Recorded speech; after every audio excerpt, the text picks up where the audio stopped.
Munshiganj theatre সার্কেলের ২৫ বছর পূর্তি উপলক্ষে সাংস্কৃতিক শ্রদ্ধা ও সংবর্ধনা অনুষ্ঠান অনুষ্ঠিত হয়েছে।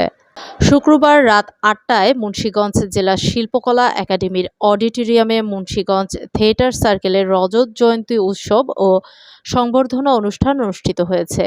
এ সময় প্রদীপ প্রজ্বলন করে অনুষ্ঠানটির উদ্বোধন করেন প্রধান অতিথি মুন্সিগঞ্জ ৩ আসনের সংসদ সদস্য হাজী মোহাম্মদ ফয়সাল বিপ্লব। থিয়েটার সার্কেলের সভাপতি শিশির রহমানের সভাপতিত্বে অনুষ্ঠানে বিশেষ অতিথি হিসেবে উপস্থিত ছিলেন সম্মিলিত সাংস্কৃতিক জোটের সাবেক সভাপতি বীর মুক্তিযোদ্ধা মতিউল ইসলাম হিরো, মিরকাদিম পৌর আওয়ামী লীগের সভাপতি ও সাবেক মেয়র শহীদুল ইসলাম শাহীন। মাশফিক শিহাবের সঞ্চালনায় আরও উপস্থিত ছিলেন মুন্সিগঞ্জ পৌর panel mayor Sohel Rana Ranu, Rampal union পরিষদ চেয়ারম্যান বাচ্চু শেখ, মোল্লাকান্দি ইউনিয়ন পরিষদ চেয়ারম্যান রিপন হোসেন পাটোয়ারি, মুন্সিগঞ্জ জেলা শ্রমিক লীগের সভাপতি আক্কাস আলী, দৈনিক সভ্যতার আলোর সম্পাদক মীর নাসির উদ্দিন উজ্জ্বল, বিশিষ্ট ক্রীড়াবিদ আয়নাল হক স্বপন, সাংস্কৃতিক জোটের সাবেক সভাপতি সুজন হায়দার জনিসহ প্রমুখ।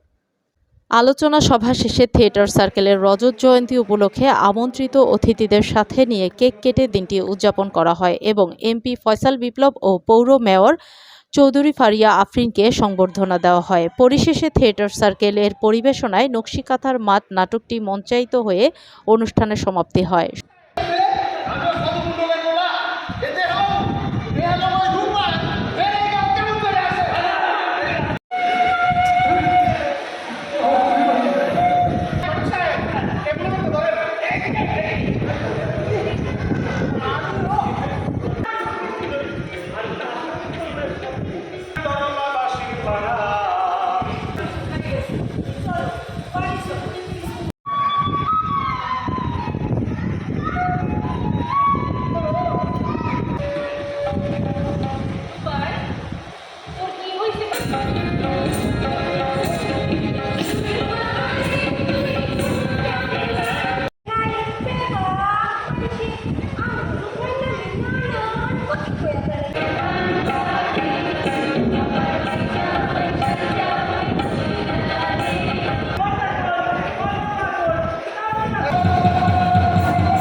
সুপ্রিয় দর্শক, দেশে বিদেশের এমন সব আরও তথ্য পেতে আমাদের ফেসবুক পেজের ফলো বাটনটি চাপতে ভুলবেন না। নিউজটি ভালো লাগলে লাইক, কমেন্ট, শেয়ার করে পাশে থাকুন।